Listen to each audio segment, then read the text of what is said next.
Governments in sub-Saharan Africa have been urged to let their commitment to the Sandai framework reflect in policies they roll out at the national, regional and local levels. The continent has also been reminded of worrying revelations in the 2019 Global Assessment Report and the need for the world to work towards creating sustainable pathways for a more resilient future. The call comes at a time the world is experiencing troubling climate crisis, including the recording of highest temperature rise of the world's greatest fountain of ice, the Antarctica. At a training workshop for disaster risk reduction journalists in Mombasa County, Kenya, staff of United Nations Disaster Risk Reduction Africa Office, Julius Kabube, says the 2019 Global Assessment Report also reveals some scary projections. But it begins with the individual. Yeah? The call by the African Office of the United Nations Disaster Risk Reduction Office also comes a decade clear before the expiration of the Sandai framework, which seeks to encourage governments to build the resilience of nations and communities to disaster.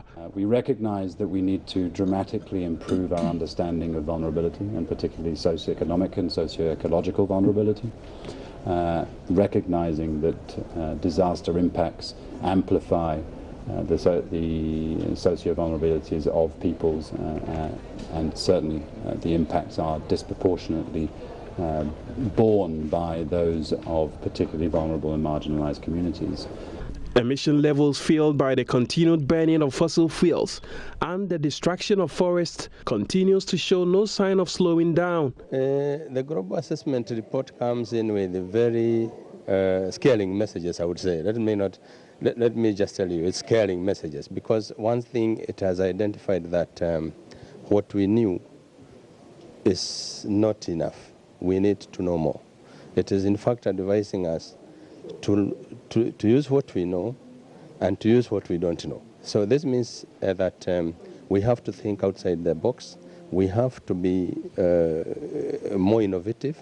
We have actually to change tactics, because what is happening is that because of the surprises that are coming, basically driven by climate change, where you have very severe weather events, extreme climates, and then of course you find this has become a risk multiplier, and therefore it is giving us a challenge, because what we knew as a linear system is no longer linear, and therefore it becomes very difficult for us to make good forecast and for us to advise the people. Aware of the threats of global warming and climate change and advocacy by scientists to limit warming to the 1.5 degrees Celsius rise above pre-industrial levels, the African Office of the United Nations Office for Disaster Risk Reduction is on a mission to partner African nations to avoid firefighting approach of disaster management by embracing and implementing the Sandai framework. We must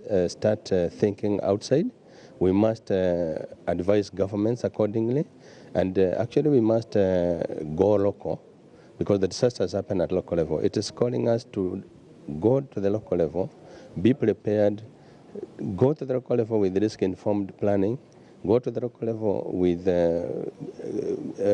good contingency, go to the local level with funding mechanisms such that those surprises that are now happening so rapidly are not coming as shocks to us.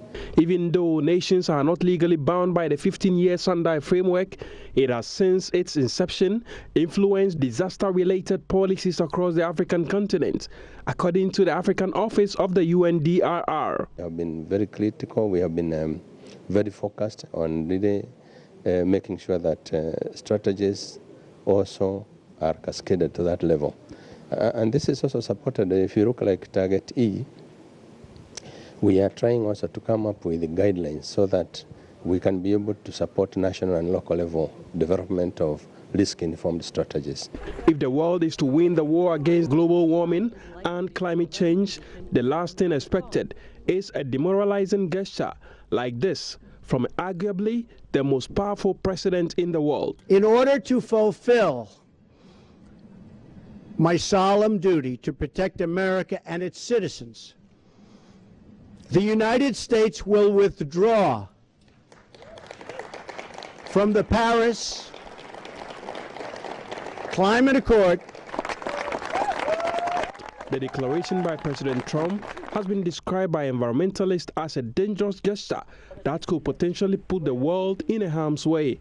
But the African office of UNDRR says it is ready to work with nations that have identified the risk and potential threats and are ready to confront them. For us, we are believers in climate change. We work very closely with other UN agencies like World Meteorological Organizations. We go through the reports which they give, like the Intergovernmental Panel of Climate Change. They're responsible for coordinating all those climate change projections through the models they run on climate models. And I think for us, we work with them very good. We are not concerned about people being skeptical about whether there's climate change or no climate change. Risks are being seen. The changing face of risk is being observed, and therefore we will continue to work with governments and those who are believers. A good number of African countries are taking steps to implement the Sandai framework, but some countries are doing better than others. Pamela Komujuni Kalule, a senior disaster management officer of the Office of the Prime Minister of Uganda, tells me the increasing levels of disaster and the harsh impact left the country with no other option but to implement disaster risk interventions. Target E is actually very important in a sense that it is the target under which we actually are able to develop institutional, policy, program, and legislative frameworks. And it is these frameworks that actually set the pace for whatever activities can be undertaken at the national level, at the subnational level, as well as the community level. Because if you do not actually put in place those frameworks to be able to design the different strategies and approaches that you can use to make sure that you build resilient communities, it becomes very difficult, and whatever interventions you engage in are sort of ad hoc in nature. So I would really strongly encourage governments to really work on putting in place policies, strategies, and legislation for disaster risk reduction and management. With Antarctica recording a 65% degrees temperature, its warmest temperature ever recorded, there is no denying the harsh reality that sea levels will continue to rise, increasing the risk level of disasters. For every community battling hostile sea tide, the Mikoko Pamoja Mangrove Project is without a doubt a mitigation model.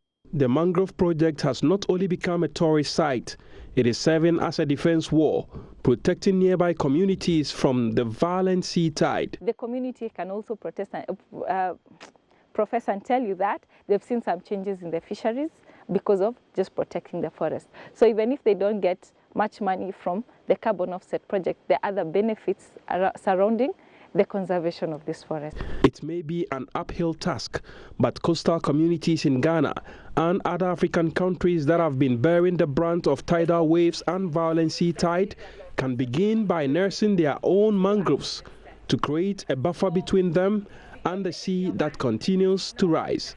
Latif Iddrisu, Joy News, Mombasa County, Kenya.